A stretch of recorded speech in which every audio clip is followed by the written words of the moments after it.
দেখতে পাচ্ছেন এই মুহূর্তে একেবারে পুলিশ এসকর্ট করে কার্যত অভিষেক বন্দ্যোপাধ্যায়কে বাড়ি থেকে বের করছেন। সেই তৃণমূল কর্মীর বাড়ি থেকে সরাসরি ছবি দেখছেন। পুলিশ এবং তার সঙ্গে কেন্দ্রীয় বাহিনীর জওয়ানরা একেবারে নিরাপত্তার ঘেরাটোপে অভিষেক বন্দ্যোপাধ্যায়কে বের করে নিয়ে যাচ্ছেন। তারা কিন্তু পড়ে গেছেন। যে ছবি রয়েছে, যে রীতিমতো কিন্তু অভিষেক বন্দ্যোপাধ্যায়কে বার করা হলো, এখানে পুলিশ কেন্দ্রীয় বাহিনীর জওয়ানরা তারা কিন্তু এই জনরোষকে আটকানোর জন্য তারা কিন্তু রীতিমতো ব্যারিকেড তৈরি করেছেন। এখান থেকে চ্যানেল তৈরি করে অভিষেক বন্দ্যোপাধ্যায়কে বার করা হলো।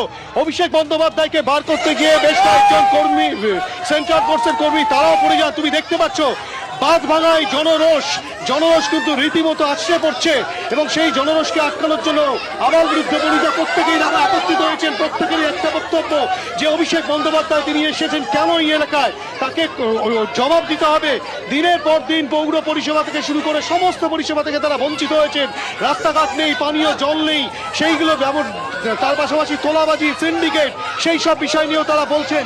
দেখাচ্ছি যে ছবি, কেন্দ্রীয় বাহিনীর জওয়ানরা প্রত্যেকে কিন্তু ঘরে ঢুকিয়ে দিচ্ছেন যাতে বাইরে কেউ না বেরোয়। দেখাবো, তুমি দেখতেই পাচ্ছ কেন্দ্রীয় বাহিনীর জওয়ানরা, এই পুলিশ খানিকটা সরে যাওয়ার পর সাথে সাথে কিন্তু মানুষজন পিছু ধাওয়া করছে অভিষেক বন্দ্যোপাধ্যায়। এবং এই যে গোটা পরিস্থিতি, যে ছবি দেখাচ্ছে সন্দীপ পাল সরাসরি, সেখানে কিন্তু দেখা যাচ্ছে জনরোষ এবং জনরোষের থেকে একটাই বিষয় উঠে আসছে যে এই ঘটনা কেন ঘটলো। দিনের পর দিন যে নারী নির্যাতনের ঘটনা ঘটলো, সেই নারী নির্যাতনের সময়, সেই ঘটনা ঘটার পর গত সরকার অর্থাৎ তৃণমূল কংগ্রেস যখন সরকারে ছিল কেন কোনো পদক্ষেপ নেয়নি, কেন এখানে কোনো পুরো পরিষেবা দেওয়া হয়নি, কেন রাস্তাঘাট হয়নি। শুধুমাত্র তৃণমূল কংগ্রেস যারা করবে তারাই সেই পরিষেবা পাবে।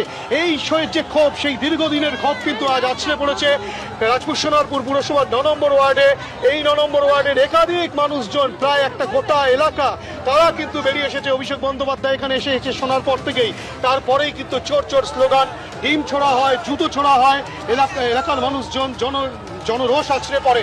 এবং এই গোটা ঘটনায় কিন্তু কোনো ক্রমে কেন্দ্রীয় বাহিনীর জওয়ান, বারুইপুর পুলিশ জেলার পুলিশ অভিষেক বন্দ্যোপাধ্যায়কে সেখান থেকে উদ্ধার করে নিয়ে যাচ্ছেন।